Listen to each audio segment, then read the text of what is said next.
Nikwambie kasa wasikiliza, nikwambie zisizo ya kisasa, na hapa ni Gwanzo.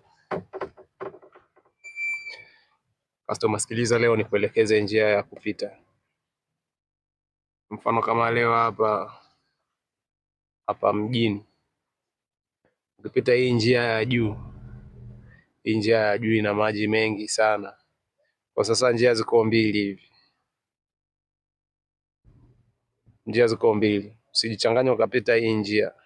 Hii njia achana nayo customer. Hii njia itaenda kukupoteza mbaya, utakutana na maji mengi, utaenda na mafuriko. Pita hii njia ambayo inazungukia huku, na penyewe unapita unazunguka tu kidogo, unaenda unapandisha juu, unapanda tena juu kidogo, unazunguka pale, unateremka kule chini. Ukiteremka kule chini, napo utakutana na jamu ya magari. Kuna magari mengi sana ambayo yamepaki kule, na wenyewe alikuwa anajua kwamba anaenda atapita tu. Sasa wamefeli, wamejikuta na wenyewe wako nyomi hivi, magari hapo shazi.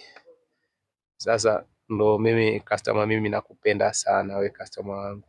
Customer I love you, customer I love you customer. Ndo maana nakuelekeza ili kusudi unavyoenda usije ukapata shida, au unapokuja usije ukapata shida yoyote kuja hapa kwangu customer.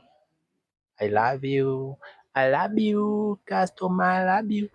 Kwa hiyo customer, uje, ndo njia ambayo nakuelekeza sasa upite, ili usije ukapata shida.